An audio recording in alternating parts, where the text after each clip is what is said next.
Powell died Thursday at her Wilton, Connecticut, home, longtime friend Susan Granger said. Granger said Powell died of natural causes.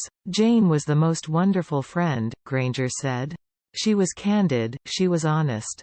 You never asked Jane a question you didn't want an absolutely honest answer to. Granger was a youngster when she met the then teenaged Powell, who was making her film debut in 1944's Song of the Open Road, directed by Granger's father, S. Sylvan Simon. She performed virtually her whole life, starting about age 5 as a singing prodigy on radio in Portland, Oregon.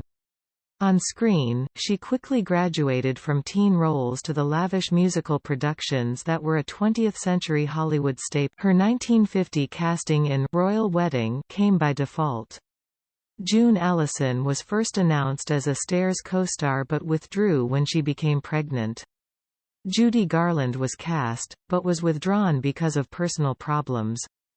Jane Powell was next in. They had to give it to me, she quipped at the time.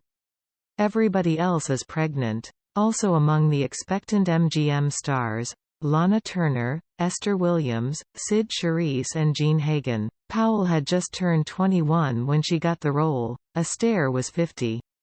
She was nervous because she lacked dancing experience, but she found him very patient and understanding. We got along fine from the start. Seven Brides for Seven Brothers proved to be a 1954 sleeper hit. The studio didn't think it was going to do anything, she recalled in 2000. MGM thought that Brigadoon was going to be the big moneymaker that year. It didn't turn out that way.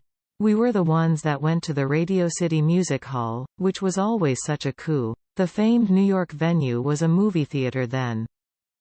Audiences were overwhelmed by the lusty singing of Keel and Powell and especially by the gymnastic choreography of Michael Kidd.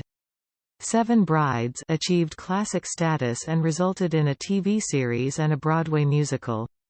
Blonde and small and pretty, Jane Powell had the required amount of grit and spunk that was needed to play the woman who could tame seven backwoodsmen.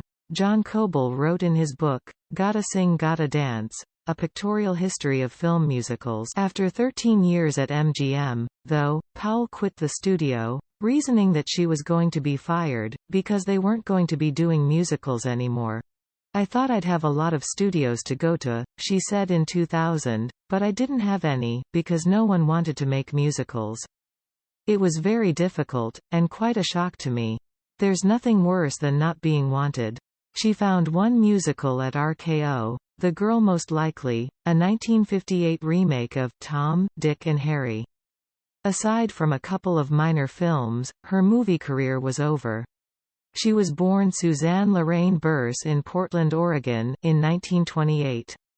She began singing on local radio as a small child, and as she grew, her voice developed into a clear, high-pitched soprano.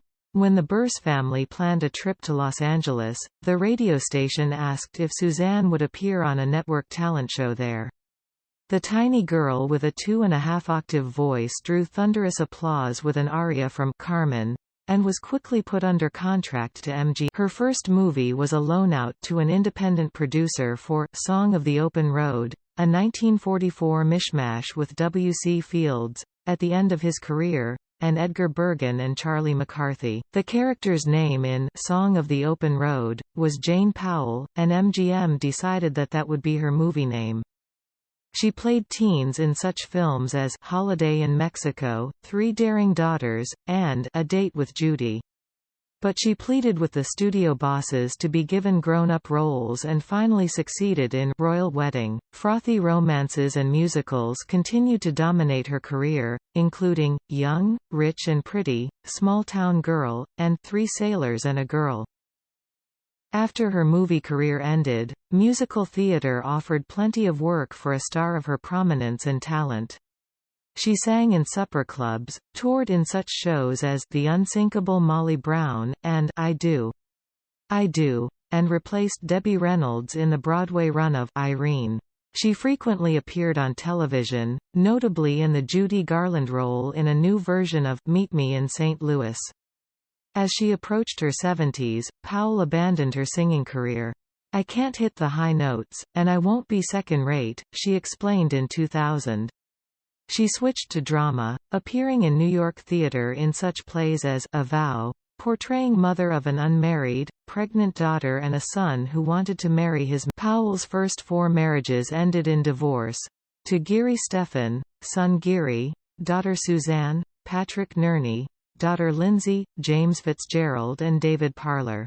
Powell met fifth husband Dick Moore when he interviewed her for his book about child actors.